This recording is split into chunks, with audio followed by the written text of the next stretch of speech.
Mobile ರಾಷ್ಟ್ರ ಜನ ಅಜ್ಜಿನ ತುಂಬಾ ಪ್ರೀತಿಯಿಂದ ನೋಡ್ಕೊಂಡಿದ್ದೀರಾ ಸರ್. ಜನರಿಗೆ ಮತ್ತು ಎಲ್ಲ ಶಾಲಾ ಧನ್ಯವಾದಗಳು ಸರ್.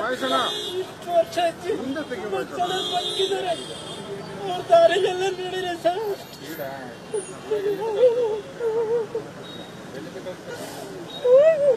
ಏನ್ ಮಾಡ್ಬೇಕು ಅದು ಹೇಳೋಣ. ಈಗ ನೀನು ಸೇವೆ ನೀನ್ ಮಾಡಿದ್ಯಾ, ನಮ್ ಗೊತ್ತು, ರಾಜ್ಯ ಗೊತ್ತಿದೆ. ನೀನು ಸಾರ್ಥಕವಾಗಿ ಏನ್ ಮಾಡಿದ್ಯಾ ನೋಡಿ. ಈಗ ಏನು ಅಜ್ಜಿ ಮರ ನೆಟ್ಟಿದಾರಲ್ಲ ಸರ್ ಹುಲಿಕಲ್ಲಲ್ಲಿ, 11 ಗಂಟೆ ಸಾರ್ವಜನಿಕರ ದರ್ಶನ ಕಡ್ತೀವಿ ಸರ್ ಮರದ ಕೆಳಗೆ. ಅಜ್ಜಿ ತುಂಬಾ ಪ್ರೀತಿ ಸರ್. ಕೊನೆ ಕಾಲದಲ್ಲಿ 20 ವರ್ಷ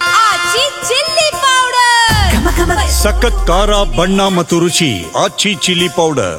ಬೇಲೂರಲ್ಲೇ ಕಳೆದ್ರು ಸರ್. 11 ಗಂಟೆ ಇಡ್ತೀವಿ ಸರ್. ನಂತರ ಮತ್ತೆ ಬೆಂಗಳೂರಿಗೆ ವಾಪಸ್ ತರ್ತೀವಿ ಸರ್. ಡಾಕ್ಟರ್ ಜಿ ಪರಮೇಶ್ವರ್ ಅವರು ಮಲೇಷಿಯಾದಿಂದ ಬರ್ತಾ ಇದಾರೆ ಸರ್. ಅವ್ರು ಗೌರ್ಮೆಂಟ್ ಜೊತೆ ಮಾತಾಡಿ ಅರಣ್ಯ ಮಂತ್ರಿನ ಮಾತಾಡ್ತೀನಿ ಅಂತ ಹೇಳಿದಾರೆ.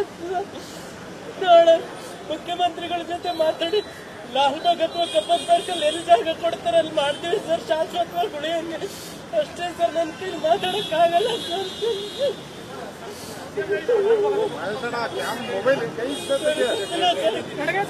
ತೀರ್ಮಾನ ಸರ್, ಅದು ನಂಗೆ ಗೊತ್ತಿಲ್ಲ ಸರ್.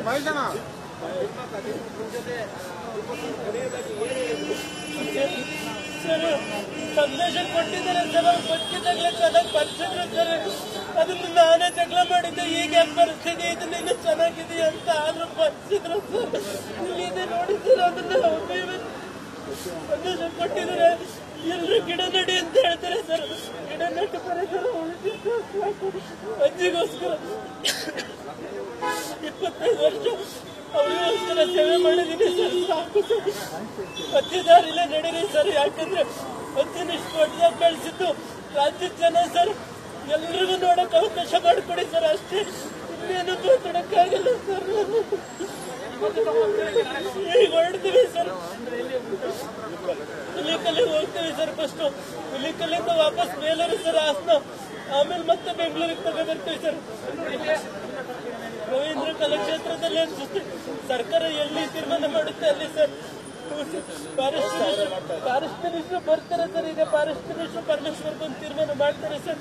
ಹ್ಞೂ ಸರ್. ಎಲ್ಲ ಅಪೋಲೋ ಆಸ್ಪತ್ರೆ ಎಲ್ಲರಿಗೂ ಧನ್ಯವಾದಗಳು ಸರ್. ತುಂಬಾ ಚೆನ್ನಾಗಿ ಒಳ್ಳೆ ಟ್ರೀಟ್ಮೆಂಟ್ ಕೊಟ್ಟಿದ್ದಾರೆ. ಇಷ್ಟು ವರ್ಷ ಜನನು ಸಾರ್ವಜನಿಕರು ಅಜ್ಜಿಗೆ ಸಹಕಾರ ಮಾಡಿದ ರೀತಿ ಮತ್ತೆ ಇಷ್ಟು ವರ್ಷ ಅಜ್ಜಿನ ಜಗತ್ತಿಗೆ ಬೆಳೆಸಿದ್ದು ಮಾಧ್ಯಮ ಸರ್. ನಿಮಗೂ ಧನ್ಯವಾದ ಸರ್. ನಾನು ಮತ್ತಿನ್ನೇನು ಹೇಳಕ್ಕಾಗಲ್ಲ ಸರ್. ಎಲ್ಲರಿಗೂ ಒಳ್ಳೇದಾಗಲಿ ಸರ್.